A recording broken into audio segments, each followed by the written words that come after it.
और आज असत्य की जीत हुई है। हाँ। सत्य हारा है। लेकिन कोर्ट तो अंतिम विकल्प दिख रहा था सर। कोर्ट तो सर सबूतों पर चलता है सर।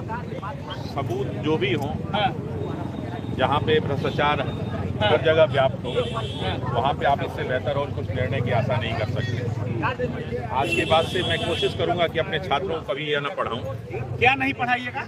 कि देश की आज़ादी गांधीवाद तरीके से नहीं हुआ है। सत्याग्रह कभी देश में सफल नहीं हुआ। ये सिर्फ झूठी बातें हैं, किताबों की बातें हैं। और बच्चों को अगर कभी अपनी मांग करनी हो तो अहिंसा का रुख तो कभी ना अपनाएं।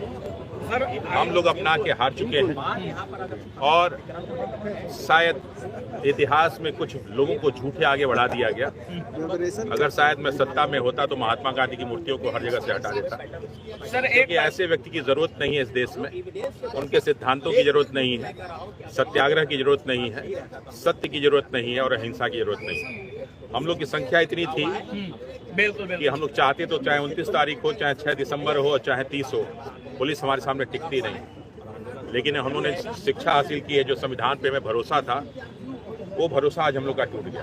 कहाँ चूक हो गई, क्या लगता है? साफ चूक कहीं नहीं हुई। अगर आप पूरे कोर्ट की प्रोसीडिंग को देखेंगे तो वो कौन सा तथ्य था जो हम लोगों ने नहीं दिया। हम लोग के सारे एविडेंस है, सारे के सारे एविडेंस और सही एविडेंस है।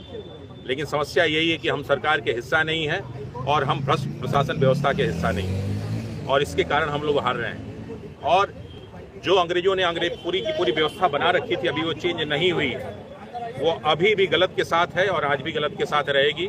और मुझे इस बात का विश्वास हो गया है कि आज के बाद से मैं बच्चों को कभी नहीं पढ़ाऊंगा कि साहब सत्य और अहिंसा की विजय होती है। मैं कभी नहीं पढ़ाऊंगा कि सत्य में जयते जो लिखा है वो सही लिखा है। मैं कभी नहीं पढ़ाऊंगा कि गांधीवाद तरीका कभी जीतता है। मैं हमेशा यही कहता हूँ, आगे तो भगवान मालिक है, क्या करेंगे हम लोग। सुप्रीम कोर्ट जाएंगे? सुप्रीम कोर्ट तो हम जाएंगे ही जाएंगे। लेकिन अफसोस हो रहा है कि शायद जो हम लोग ने इतने दिन से पढ़ाई की थी, जो हमने 100 दिन का त्याग किया था, वो सारी की सारी चीजें झूठी हैं।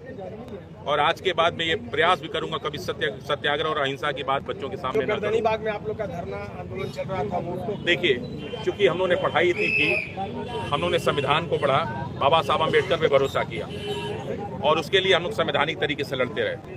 शायद हम लोग भी बांग्लादेश के तरीके को अपनाते तो आज निर्णय की आवश्यकता नहीं होती। ये जो करप्ट बीपीएससी है, उसके अधिकारी हैं जिन पे ऑलरेडी सुप्रीम कोर्ट में केस चल रहा है, उन सारे लोगों की बात मानी जा रही है। बहुत सारी बातें जो चारों ओर कही जा रही हैं, उन सारी बातों को मानी जा रही है।